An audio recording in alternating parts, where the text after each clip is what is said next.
معزز حاضرین مسجد، خصوصاً موقر و محترم علماء اہل سنت، السلام علیکم ورحمۃ اللہ تعالی وبرکاتہ۔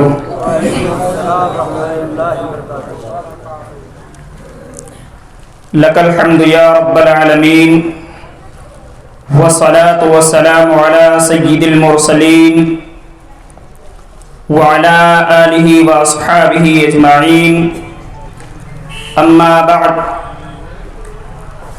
فاعوذ باللہ من الشیطان الرجیم، بسم اللہ الرحمن الرحیم، وسیجنبها الاتقى، صدق اللہ العظیم، وبلغنا رسوله النبی الامین المکین الکریم، ونحن على ذلك لمن الشاہدین والشاکرین، والحمد للہ رب العالمین۔ آئیے انتہائی ادب و احترام کے ساتھ اپنی اور ساری کائنات کی مرکز عقیدت، انیس بے کساں، چارے ساز دردمندہ، حضور رحمت للعالمین، راحت العاشقین، ارواحنا فدا، محمد رسول اللہ صلی اللہ تعالی علیہ وآلہ وسلم کی بارگاہ پرانوار میں درود و سلام کا نذرانہ پیش فرمانے کی سعادتیں حاصل کریں اور پڑھیں بآواز بلند، اللہم صلی علی سیدنا مولانا محمد وعلی آل سیدنا مولانا محمد وبارک وسلم، صلاۃ و سلاما علیک یا رسول اللہ، صلاۃ و سلاما علیک یا حبیب اللہ، صلی اللہ تعالی علیہ وآلہ وسلم۔ برادران ملت اسلامیہ، جتنے بھی حضرات یہاں پر حاضر ہیں، اللہ رب العزت ہم سب کی حاضری کو قبول فرمائے، اور امام المتقین، سید الصادقین، حضرت سیدنا ابوبکر صدیق رضی اللہ تعالی عنہ کی صدقہ و فیض سے ہم سب کے یہاں ذکر کو، بیٹھنے کو قبول فرمائے۔ جیسا کہ حضرت نے میرے بارے میں بتایا، نہ میں مقرر ہوں، یہ سمجھ لیجیے آپ کے سامنے ایک ادنا طالب علم کھڑا ہو کر کے کچھ آپ کے سامنے بولنے کی جسارت کر رہا ہے۔ ہمارے علماء کرام ہماری رہنمائی کریں گے، کچھ باتیں، کچھ گلہائے عقیدت بطور نذرانہ بارگاہ اصدق الصادقین، امام المتقین، مولا المسلمین، سیدنا ابوبکر صدیق رضی اللہ تعالیٰ عنہ کی بارگاہ ناز میں پیش کرنے کی، جسارت کرنے کی کوشش کر رہا ہوں۔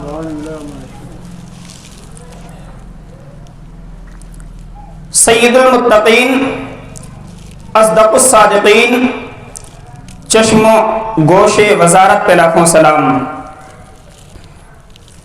چشم و گوش وزارت پہ لاکھوں سلام۔ برادران ملت اسلامیہ، حضرت ابوبکر صدیق رضی اللہ تعالی عنہ، آپ کا نام اسم گرامی حضرت عبداللہ ہے۔ کیا؟ عبداللہ۔ آقا علیہ الصلوۃ والسلام نے اپنی زبان مبارک سے ایک مرتبہ فرمایا صدیق، سارے عالم کی زبانوں پر جاری ہو گیا ابوبکر صدیق، ساری دنیا نام ہی بھول گئی کہ ابوبکر کا نام کیا ہے۔ آپ کا نام عبداللہ ہے۔ آپ کی کنیت کا مطلب کیا ہوتا ہے؟ اگلے زمانوں میں ہوتا یہ تھا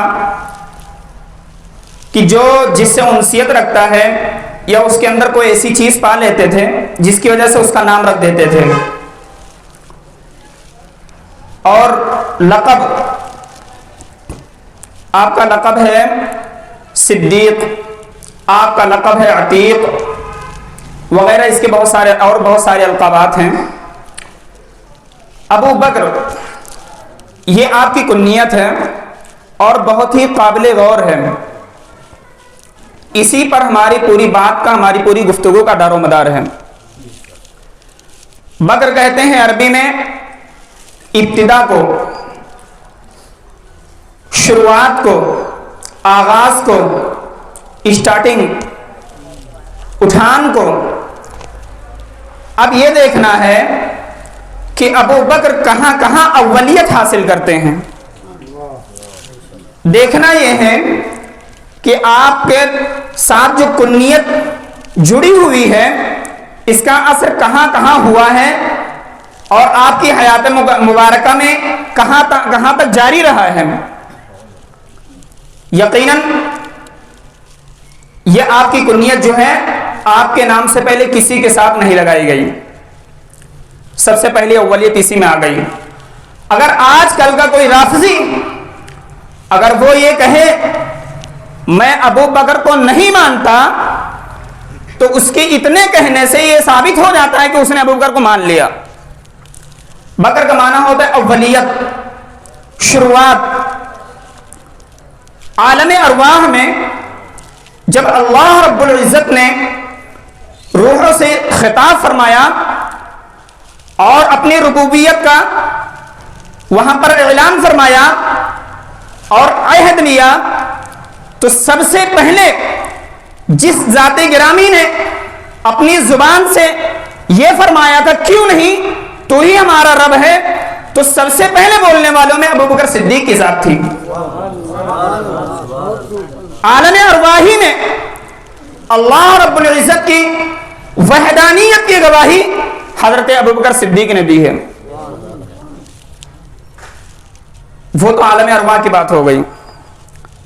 عام الفیل کے 2.5 سال کے بعد آپ کی ولادت ہوتی ہے مکہ مکرمہ کے اندر۔ آپ کے والد کا نام ابو قحافہ، آپ کی ولادت ہوتی ہے اور آگے اولیت اور دیکھیں کہ آپ نے کہاں کہاں اولیت حاصل کی ہے۔ اولیت حضرت ابو بکر صدیق رضی اللہ تعالیٰ عنہ کی دیکھیں، اسلام لانے میں مردوں میں سب سے پہلے سبقت اگر حاصل کیا تو ابو بکر صدیق ہیں۔ حضرت تشریف لائیں ادھر، تشریف لائیں ادھر آئیے۔ سب سے پہلے اسلام لانے والوں میں حضرت ابو بکر صدیق کی ذات ہے۔ ایک یہ سبقت ہو گئی، ابھی عالم ارواح کے بارے میں بتایا، اور ابھی یہاں اسلام لانے میں سبقت سب سے پہلے کون کر رہے ہیں؟ ابو بکر صدیق۔ یہ بکر کی خصوصیات ہو رہی ہیں، یہ آپ کی مناسبت سے اس کے اثرات ظاہر ہو رہے ہیں۔ آگے دیکھیے حضرت ابو بکر صدیق رضی اللہ تعالیٰ عنہ، آج ان کی ذات گرامی کو نشانہ بنایا جا رہا ہے اور آپ کو معاذ اللہ جہنمی کہا جا رہا ہے۔ یہ رافضی جنہیں نسیم الریاض کے اندر امام قاضی عیاض رحمۃ اللہ علیہ نے جہنم کے کتوں میں سے کتا فرمایا ہے، اور یہ فرمایا وَمَن يَكُنْ يُطْعِنُ فِي مُعَاوِيَةَ فَذَاكَ كَلْبٌ مِّن كِلَابِ الْحَاوِيَةِ۔ وہ تو حضرت امیر معاویہ کے ساتھ آپ نے جملہ خاص کر دیا تھا، لیکن یہاں اس جملے کو عام کرتے ہوئے بھی اشارہ دے دیا تھا کہ حضرت امیر معاویہ جو ہیں یہ فتح مکہ کے بعد اپنے اسلام کو ظاہر کرنے والے ہیں، لیکن سب سے پہلے اسلام میں جو اولیت حاصل کر چکے ہیں ان کے بارے میں اگر تم زبانیں دراز کرو گے تمہاری زبانوں کھینچ لیں گے اور سب سے بڑے جہنمی اور سب سے بڑے جہنم کے کتے تم ہو جاؤ گے۔ کیوں؟ اس لیے کہ امیر معاویہ جو ہیں ان پر تان کرنا یہ جہنم کے کتوں میں سے کتوں کا کام ہوتا ہے، لہذا جو امیر معاویہ پر تان کرے گا وہ جہنم کا کتا ہے۔ لیکن جب ابو بکر کی صدیق رضی اللہ تعالیٰ عنہ کی ذات پر اگر کوئی تان کرے گا تو کیا وہ جہنم کی کتوں میں سے کتا نہیں ہوگا؟ وہ تو سب سے بڑا کتا ہوگا۔ سمجھ رہے ہیں؟ تو آج غور کرنے کا مقام ہے، سوچنے کی یہ بات ہے کہ ہم ذات کو نہیں پڑھتے، کتابوں کی ورق گردانی نہیں کرتے، یوٹیوب پر سن لیا، چند جن سے ہماری جمتی ہے باتیں معلوم کر لی، بس ہم سمجھتے ہیں ہمیں اسلام مل گیا، ہم نے حق ادا کر دیا محبت کا۔ لیکن حضرت ابوبکر صدیق کی ذات سے جو سب سے بڑے محبت کے استاد، جن کی بارگاہ میں محبت جو ہے خود جا کر کے زانوئے ادب طے کرتی ہے، درسگاہ میں جا کر کے محبت دوسروں کے اندر داخل ہونے کی اجازت مانگتی ہے، ان کی محبت دیکھو غار ثور کا واقعہ آپ نے بہت سنا ہوگا، لیکن اس پر کچھ اہم باتیں میں بتاؤں۔ یہی حضرت ابوبکر صدیق ہیں، ہجرت کا معاملہ پیش آتا ہے، حضور نبی احمد صلی اللہ تعالیٰ علیہ وآلہ وسلم اپنے ساتھ میں حضرت ابوبکر صدیق رضی اللہ تعالیٰ عنہ کو لیتے ہیں اور پھر غار ثور کی طرف روانہ ہوتے ہیں۔ اس کے اندر چند باتیں ہیں، میں جستہ جستہ بتاؤں گا۔ غار کے اندر سب سے پہلے حضرت ابوبکر صدیق گئے۔ داخل ہونے کے بعد یہ محبت کے اعلیٰ معیار پر، آج کل کوئی پرانے کھنڈر میں جانے کی کوشش بھی نہیں کرتا، اور آپ کے ذہن میں یہ بات بھی آ رہی ہوگی کہ کس وجہ سے غار کے اندر داخل ہوئے۔ کیا کسی کا ڈر تھا یا کفاروں نے پیچھے لگا دیا تھا، اس وجہ سے ڈر تھا؟ ڈر تو تھا ہی نہیں، وہاں تو صرف اور صرف محبت کی باتیں تھیں، اور اپنا رخ انور دیدار کے لیے صرف اور صرف ابوبکر کے لیے خاص کرنا تھا۔ حضرت ابوبکر صدیق رضی اللہ تعالیٰ عنہ جب اندر تشریف لے جاتے ہیں، تشریف لے جانے کے بعد غار کو صاف کیا، صاف کرنے کے بعد سوراخوں کو بند کیا۔ وہ سانپ جو دیدار کے لیے مشتاق تھا حضور رحمت عالم صلی اللہ تعالیٰ علیہ وآلہ وسلم کا، اس نے تقریباً 90 سوراخ کیے تھے غار کے اندر۔ کتنے؟ روایتوں میں 90 سوراخ کیے تھے۔ کہا تھا اگر ایک نہیں تو دوسرے سے، دوسرے نہیں تو تیسرے سے حضور کا دیدار ہو جائے گا، لیکن اس کو نہیں پتا تھا کہ اس سے بڑا بھی عاشق سید العاشقین کے لیے جائے تو یہ بھی بیجا نہیں ہوگا۔ ان سے بڑا عاشق ابوبکر موجود تھا غار کے اندر۔ جانے کے بعد سارے سوراخوں کو بند کر دیا، امامہ ختم ہو گیا، ایک سوراخ باقی تھا، اس میں پیر لگا دیا۔ روایتوں میں آیا ایڑی لگا دی، انگوٹھا لگا دیا، پیر مان لیا جائے تو بات متفق ہو جاتی ہے۔ پیر لگا دیا آپ نے، حضور علیہ الصلوۃ والسلام کو اندر آنے کی اجازت دی، اور اس کے بعد میں آقا علیہ الصلوۃ والسلام تشریف لائے۔ کرتا مبارک پہنے ہوئے تھے ابوبکر، کرتا اتارا، اتارنے کے بعد تکیہ بنایا، اپنے ران پر رکھ لیا، اور حضور علیہ الصلوۃ والسلام کو فرمایا آپ آرام فرمائیں۔ حضور نبی رحمت صلی اللہ تعالیٰ علیہ وآلہ وسلم کا رخ والضحیٰ اور ابوبکر کی نگاہیں تھیں، ما زاغ البصر تھی، ابوبکر کی الگ نگاہیں تھیں، زلف واللیل پھیلی ہوئی ہیں، پورا غار روشن ہے، اور خاص دیدار صرف ابوبکر کو ہو رہا ہے، کوئی شریک نہیں ہے۔ کیوں؟ اس لیے کہ حضرت ابوبکر نے خواہش ظاہر کی تھی، یا رسول اللہ علیہ الصلوۃ والسلام ہمارا سب کچھ آپ پر قربان، میری 3 خواہشیں ہیں، اور سب سے بڑی خواہش یہ ہے کہ آپ کا رخ والضحیٰ ہو اور ابوبکر کی یہ نگاہیں ہوں، صرف ابوبکر آپ کے رخ انور کو ہی دیکھتا رہے، اور بیچ میں کوئی چیز حائل نہ ہو، کسی کو اجازت بھی نہ ہو۔ سیدھا کہنے کا مطلب یہ تھا حضور آپ اپنا رخ دیدار، آپ اپنی زیارت میرے لیے خاص فرما دیں۔ حضرت ابوبکر صدیق رضی اللہ تعالیٰ عنہ نے نگاہیں جما دی۔ ان کے چہرے پر نگاہیں پڑنے کے بعد ہٹ سکتی ہیں؟ کسی عاشق کو جب اس کا معشوق مل جائے تو کیا کسی طرف اور توجہ دے گا؟ پھر سانپ کاٹے یا دنیا کے اور طوفان آئے، لیکن اس محبت کے طوفان میں کوئی دوسرے طوفان آ ہی نہیں سکتے، اور یہ محبت کا ایسا طوفان ہوتا ہے کہ محبت کا طوفان لیے دنیا کے ہر طوفان سے بندہ ٹکرا سکتا ہے۔ حضرت ابوبکر صدیق رضی اللہ تعالیٰ عنہ کو سانپ نے کاٹ لیا، زہر اتار دیا۔ اب اس طرح بھی کیفیت ہوتی ہے، لیکن محبت ہے، اس نے مات دے دی زہر کو بھی۔ آنسو ٹپکا، حضور بیدار ہوئے۔ اب یہاں غور کرنے کا مقام ہے، حضور نے اپنا لعاب دہن نکالا، ابوبکر کے سانپ کی کاٹے ہوئے جگہ پر لگا دیا۔ اب یہاں ایک بات اور بتانا چاہتا ہوں، خیبر کا وہ وقت یاد کرو جب خیبر فتح نہیں ہو رہا تھا، تو آقا علیہ الصلوۃ والسلام نے حضرت علی کو بلایا، بتایا گیا ان کی آشوب چشم ہے، آنکھ میں دشواری ہے۔ آقا علیہ الصلوۃ والسلام نے لعاب دہن نکالا، ان کی آنکھوں کو لگایا، شفا یاب ہو گئی.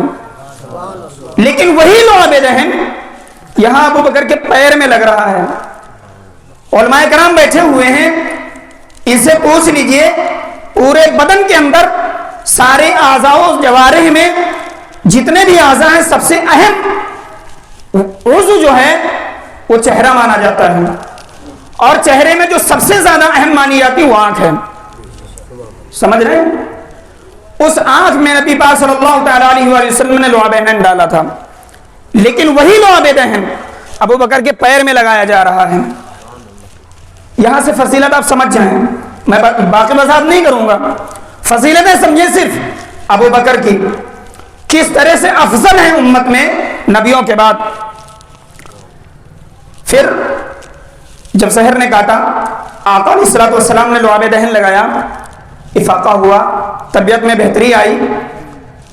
اکثر یہ ہوتا ہے کہ جب زہر کسی چیز کا بدن میں اترتا ہے, زہر کے رفع ہو جانے کے بعد بہت زیادہ پیاس کی شدت پیدا ہوتی ہے. پیاس کی شدت ہوتی ہے. حضرت ابوبکر صدیق نے بارگاہ رسول میں عرض کی, یا رسول اللہ علیہ الصلوۃ والسلام مجھے پیاس محسوس ہو رہی ہے. آقا علیہ الصلوۃ والسلام نے فرمایا, جاؤ ابو بکر بیچ غار میں, وہاں نہر ہے, پانی پی کے آ جاؤ. اب ابو بکر کو معلوم تھا غار میں نے صاف کیا ہے, ہاتھوں سے میں نے کٹولا ہے, سارے غار کے حالات مجھے معلوم. حضور نے فرمایا جاؤ ابو بکر وہاں پانی پی کے آ جاؤ, بیچ غار میں نہر جاری ہے. اتنا حضور نبی رحمت صلی اللہ علیہ وسلم کے زبان مبارک سے نکلنا تھا, ادھر اللہ رب العزت کی مشیت کو جلا لایا. جبریل امین کو حکم دیا نہر پر مقرر فرشتے کو حکم دو, وہ فوراً لے کر نہر اور ابو بکر کے لیے غار میں چلا جائے, کیونکہ میرے محبوب سے, محبوب کی زبان سے جملہ نکلا ہے. اور ابو بکر کا ایمان دیکھو کہ اب اللہ رب العزت ابو بکر کے ایمان کو دیکھ رہا ہے, ابو بکر کے ایمان کو بھی دیکھ رہا ہے, ابو بکر کی محبت کو بھی دیکھ رہا ہے, اور اپنے محبوب کی بھی محبت کو دیکھ رہا ہے. حضرت ابو بکر صدیق رضی اللہ تعالیٰ عنہ گئے, دیکھا صاف و شفاف نہر بہ رہی ہے, دل خوش ہو گیا, پانی پیا, شکم سیر ہو گئے. واپس آیا حضور کی بارگاہ میں, عرض کی یا رسول اللہ میں نے پانی پی لیا ہے. حضور نے فرمایا اب اس کے اوصاف بیان کرو کیسے تھے. حضور کو سب پتا ہے. حضرت ابوبکر صدیق نے فرمایا یا رسول اللہ اس کے 4 اوصاف جو امتیازی خصوصیت کے حامل ہیں. فرمایا وہ پانی جو تھا دودھ سے زیادہ سفید, شہد سے زیادہ میٹھا. 2 وصف بیان کیے. تیسرا وصف یہ بیان کیا مشک سے زیادہ اس کے اندر خوشبو آ رہی تھی, اور برف سے زیادہ ٹھنڈا تھا. یہ 4 اوصاف بیان فرمائے. یہ 4 اوصاف کس چیز کے ذکر کیے گئے ہیں؟ جنت کے نہر کے نا, حوض کوثر کے نا. اب یہ مقام دیکھو ابو بکر کا, کہ ابو بکر کے لیے دنیا ہی میں آب کوثر عطا کیا جا رہا ہے. ہے کوئی ایسا جس کے لیے جنت سے نہر آ گئی ہو؟ کوئی نہیں ہے. سمجھ رہے ہیں؟ یہ مقام ہے حضرت ابوبکر صدیق کا. حضرت ابوبکر صدیق رضی اللہ تعالیٰ عنہ یہ سارے اوصاف بیان کر دیتے ہیں, وہاں سے نکلتے ہیں. اب یہاں پر ایک غور کرنے کی بات یہ بھی ہے کہ غار میں 3 ہی دن کیوں قیام فرمایا؟ غار میں 3 ہی دن کیوں قیام فرمایا؟ 1 دن بھی رک سکتے تھے آپ, 2 دن بھی رک سکتے تھے, 5 دن بھی رک سکتے تھے. 3 دن کیوں قیام فرمایا؟ قیام اس وجہ سے فرمانا تھا کہ ابو بکر یہاں پر دنیا والے کوئی نہیں آئیں گے, یہاں پر کوئی اور چیز بھٹک نہیں سکتی ہے, اور میرے بعد خلافت کا سارا معاملہ, دنیا کا سارا نظام تمہیں چلانا ہے, دنیا کے سارے معاملات سنبھالنا ہے. لہذا 3 دن کے اندر میں تمہیں اتنا پڑھا دوں گا, اتنا عطا کر دوں گا کہ وہ تمہاری تحیات کافی ہو جائے گا. وہاں سے حضرت ابوبکر صدیق نکلے, اور جب مدینہ شریف پہنچے ہیں نا, وہاں سبحان اللہ دیوانوں کا پروانوں کا عالم ہی الگ تھا. بچیاں نکلی تب بجاتے ہوئے طلع البدر علینا من ثنیات الوداع, وجب الشکر علینا ما دعا للہ داعی، یہ ترانے گنگنائے جا رہے تھے اور اسی کی جھڑمٹ میں سرکار دو عالم صلی اللہ تعالیٰ علیہ وسلم ابوبکر کے صدیق کے ساتھ جا رہے ہیں، مدینہ میں انٹری ہو رہی ہے اور آقا علیہ السلام وہ اپنی اونٹنی پر سوار ہیں، اونٹنی پر سوار ہیں، حکم یہ فرمایا کہ یہ میرے اونٹنی ہے، ھذا ناقتی مامور من امر اللہ، یہ ناقہ جو ہے، یہ میری اونٹنی جو ہے، یہ اللہ رب العزت کے حکم پر مامور ہے اور یہ جہاں بیٹھ جائے گی میرا وہی مقام ہوگا۔ لہٰذا حضرت ابوبکر صدیق رضی اللہ تعالیٰ چلتے رہے، ایک جگہ پر جا کے بیٹھ جاتی اونٹنی۔ آپ نے سنا ہوگا حضرت ابو ایوب انصاری رضی اللہ تعالیٰ عنہ کا گھر تھا، وہاں بیٹھے، جب وہاں پر پہنچے نا دست بوسی کے لیے لوگ پڑھ رہے ہیں، آپ علیہ السلام آئے، وہاں بہت سارے لوگ ابوبکر کا ہاتھ چومتے بیٹھ جاتے، حضور سے کچھ لوگ ہاتھ نہیں چوم رہے تھے، حضور کا ہاتھ نہیں چومتے بیٹھ جاتے۔ جب یہ منظر دیکھا کہ لوگ میرا ہاتھ چوم کے بیٹھ جا رہے ہیں، حضور کو نہیں پہچان رہے ہیں، آخر ہوا کیا تھا؟ ہوا یہ تھا کہ ابوبکر نے حضور علیہ السلام کا دیدار اس طور پر فرمایا تھا کہ ایسے سر انور، حضور علیہ السلام کا سر انور جو تھا ابوبکر کی گود میں ایسے تھا، ابوبکر نے آگے ایسے نگاہ جما لی تھی اور آپ علیہ السلام کی نور کی شعائیں آپ کے چہرے انور پر اس قدر پڑ رہی تھی کہ امتیاز ہی نہیں ہو رہا تھا حضور کون ہے، ابوبکر کون ہے۔ سمجھے؟ حضرت ابوبکر صدیق رضی اللہ تعالیٰ عنہ نے جب یہ دیکھا تو امتیاز کے لیے کہ کچھ فرق محسوس ہو، فوراً اٹھے، امامہ نکالا، سایہ فرما دیا آقا علیہ السلام پر۔ یہ سایہ فرمانا تھا۔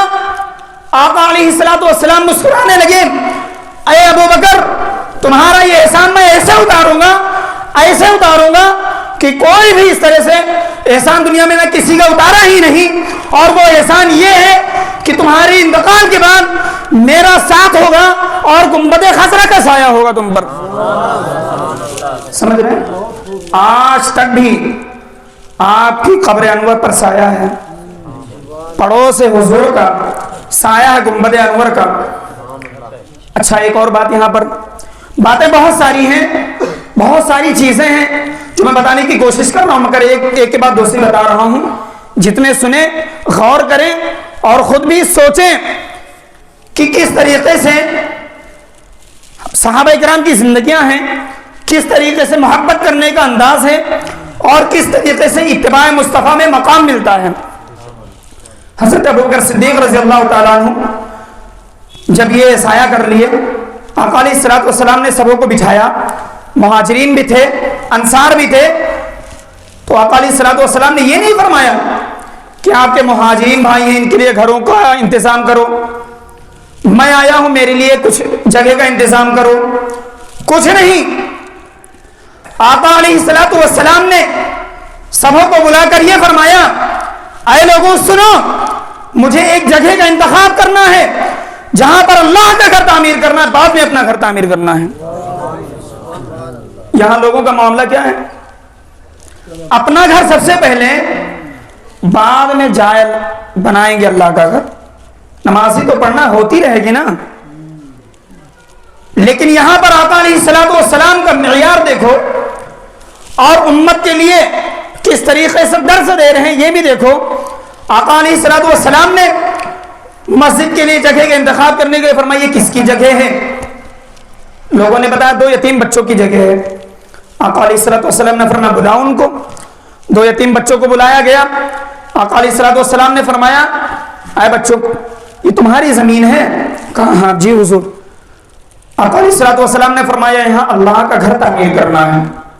ان 2 بچوں نے کہا یا رسول اللہ میں اور میرا مال آپ پر قربان، میں آپ کو ہدیتاً عطا کر رہا ہوں، دے رہا ہوں، میں آپ کو ہدیتاً دے رہا ہوں یا رسول اللہ آپ اس کو قبول فرمائیں۔ آقا علیہ السلام نے فرمایا نہیں، قیمت لینی پڑے گی۔ بچوں نے کہا یا رسول اللہ میری کیا مجال آپ سے قیمت لوں؟ آقا علیہ السلام نے نہیں فرمایا نہیں، قیمت لینی پڑے گی۔ جب قیمت کی بات آئی نا، اب یہاں صدیق اکبر کی سبقت دیکھو۔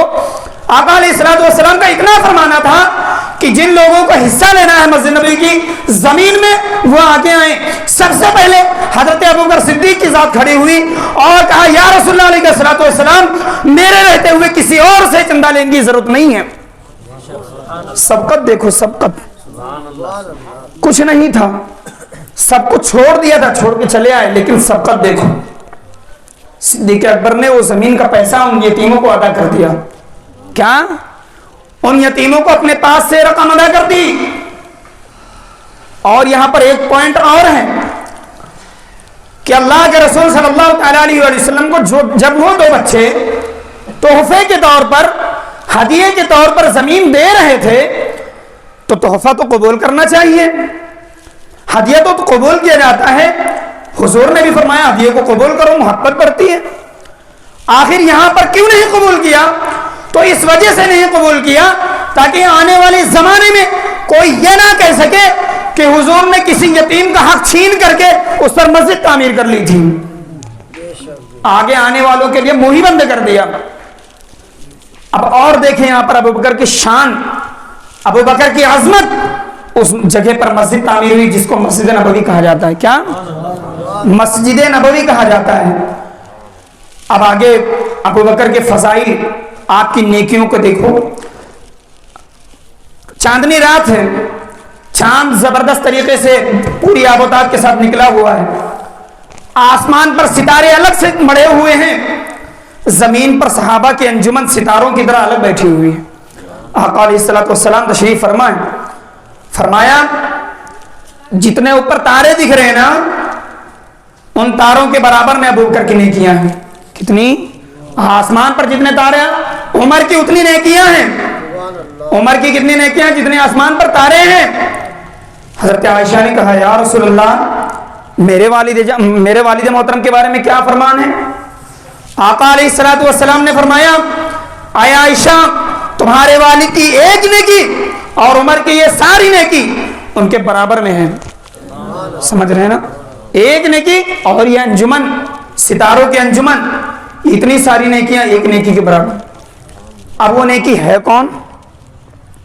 اب دیکھیں بہت سارے ایسے مواقع آئے حضرت ابوبکر صدیق کی زندگی میں جہاں نیکیاں کمانے کا موقع ملا انہیں. سب سے بڑی بات یہ کہ حضرت ابوبکر نے مسجد نبوی کی زمین کو خرید کر کے وقف کر دیا. وقف کرنے کے بعد مسجد تعمیر ہوئی. اب اس میں نمازیں کون پڑھ رہے ہیں؟ دیکھ رہے ہو نا، صحابہ کرام نمازیں ادا کر رہے ہیں. کون؟ صحابہ کرام نمازیں ادا کر رہے ہیں. اور جو ایک مرتبہ سجدہ کرتا ہے اسے 50,000 سجدوں کے برابر ثواب ملتا ہے. تو پھر جتنے لوگ نمازیں پڑھیں گے قیامت تک سب نے کیا ابوبکر کے دامن میں جائیں گی. کس کے دامن میں؟ ابوبکر کے دامن میں جائیں گی. اور پھر حضور کا سجدہ تا حیات، آپ نے جب تک آپ ظاہری حیات رہی آپ کی تب تک آپ نے وہاں سجدہ فرمایا. پھر حضور کے سجدوں کا مقابلہ کوئی کر سکتا ہے؟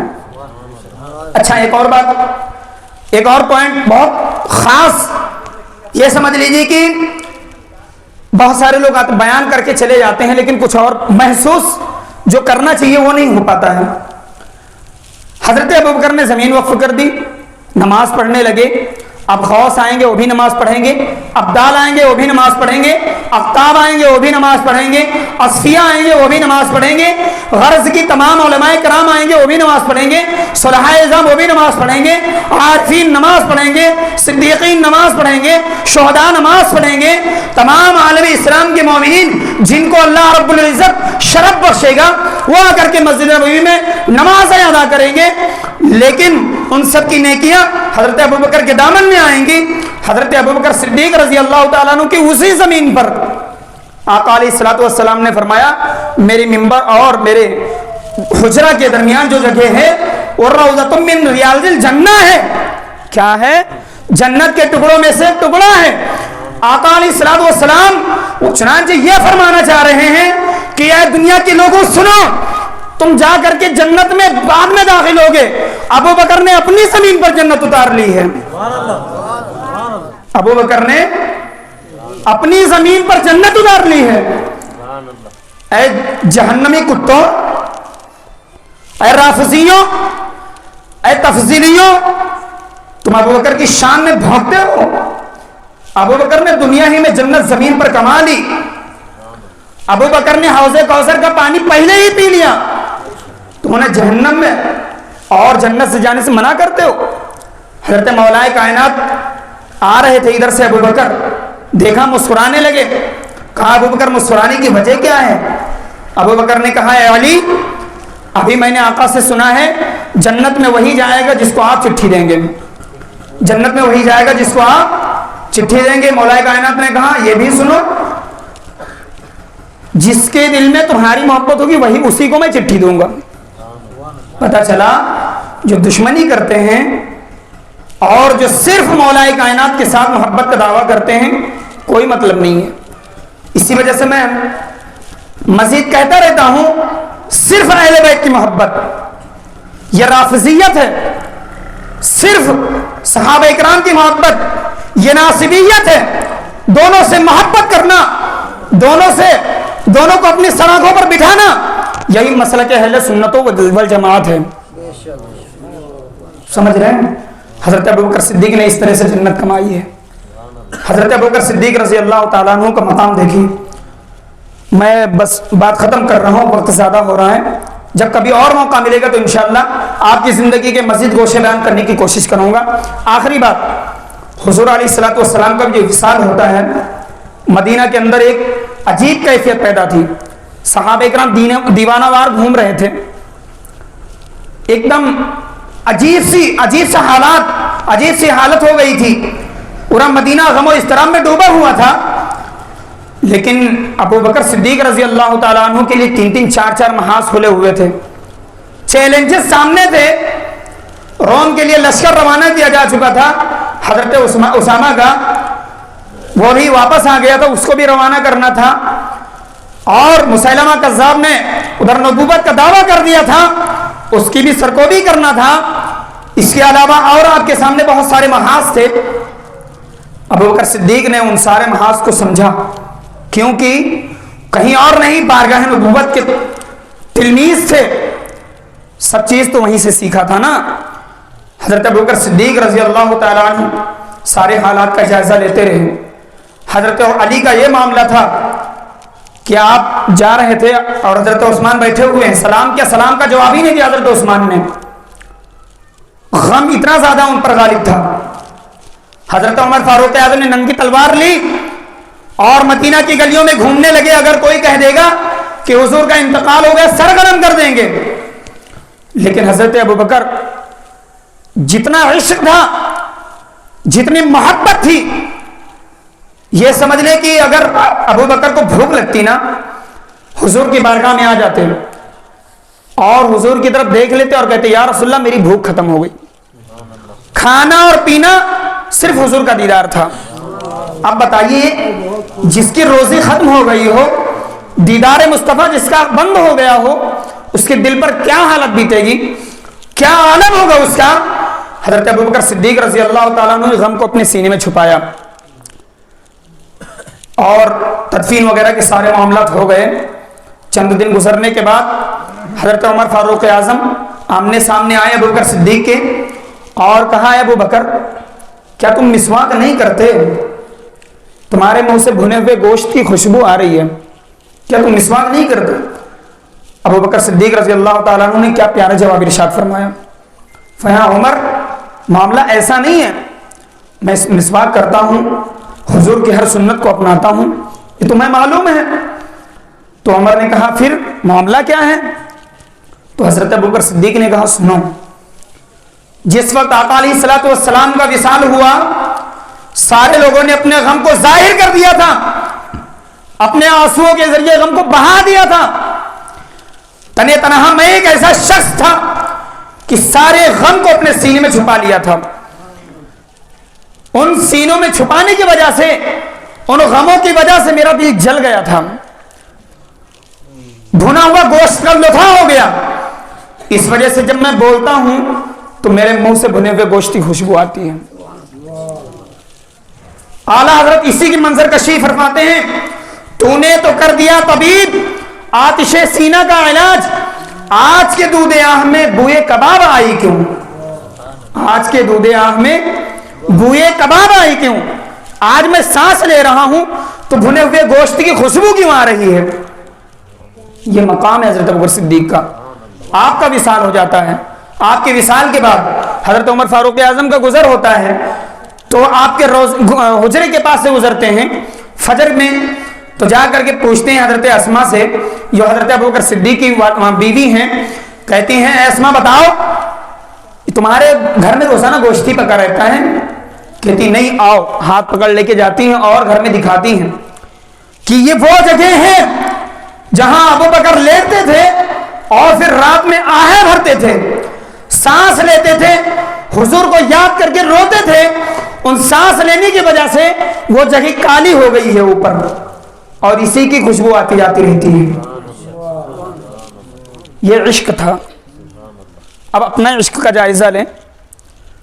حضور نے فرمایا الصلاۃ معراج المومنین, نماز مومنوں کے معراج ہے. حضور نے فرمایا قرۃ عینی فی الصلاۃ, میری آنکھوں کی ٹھنڈک نماز میں ہے. اب آپ بتائیں آپ کا عشق کہاں تک ہے؟